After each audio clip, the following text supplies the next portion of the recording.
দিনকে হেফাজত করেছি। ওই কাফেররা চেয়েছিল দিনকে শেষ করে দিতে, কিন্তু কাফেরদের সেই পরিকল্পনা কি বাস্তবায়ন হয়েছে? হচ্ছে, সামনে হবে। কাফেরদের খাওয়া শেষ, আল কোরআনের বাংলাদেশ, ঠিক না বেঠিক? সকল কাফের মুশরিকদের খাওয়া শেষ, কোরআনওয়ালাদের বাংলাদেশ, ঠিক না বেঠিক?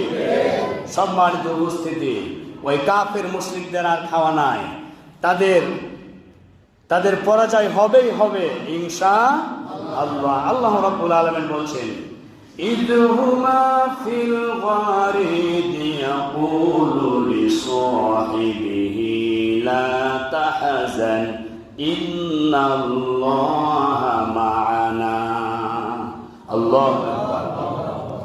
আল্লাহ রাব্বুল আলামিন সূরা তাওবার 40 নম্বর আয়াতে কারিমা ইরশাদ ফরমায়েছেন, ইদহুমা ফিল গার। যখন হযরত আবু বকর সিদ্দিক রাদিয়াল্লাহু তাআলা আনহু বলছেন, নবী গো, মনে হয় আমরা ধরা পড়ে গেলাম।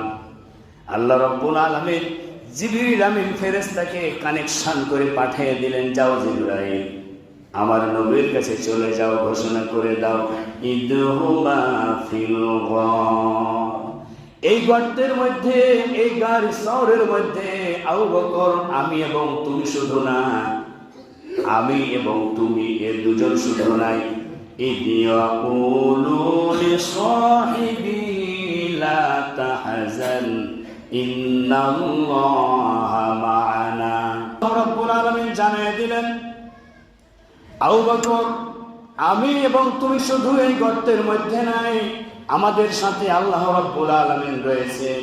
লা তাহজান ইন্নাল্লাহা মা'ানা।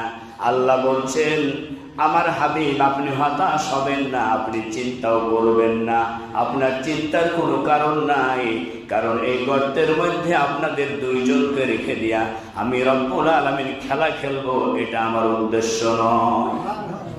এই গর্তের মধ্যে দুইজন আছেন, হতাশ হবেন না, চিন্তিত হবেন না, এই গর্তের মধ্যে আপনারা থাকুন, কারণ ইন্নাল্লাহা মা'ানা, নিশ্চয় আমি রব্বুল আলামিন তোমাদের সাথে আছি। জোরে বলুন সুবহানাল্লাহ। তাহলে আল্লাহ যাদের সাথে থাকে তাদের পরাজয় আছে? তাদের হতাশা আছে? চিন্তা আছে? কিচ্ছু নাই। যদিও তাদেরকে মেরে ফেলে দেওয়া হয়, এই দুনিয়া ত্যাগ করার সাথে সাথে তারা হবে জান্নাতের মেহমান। বলুন সুবহানাল্লাহ।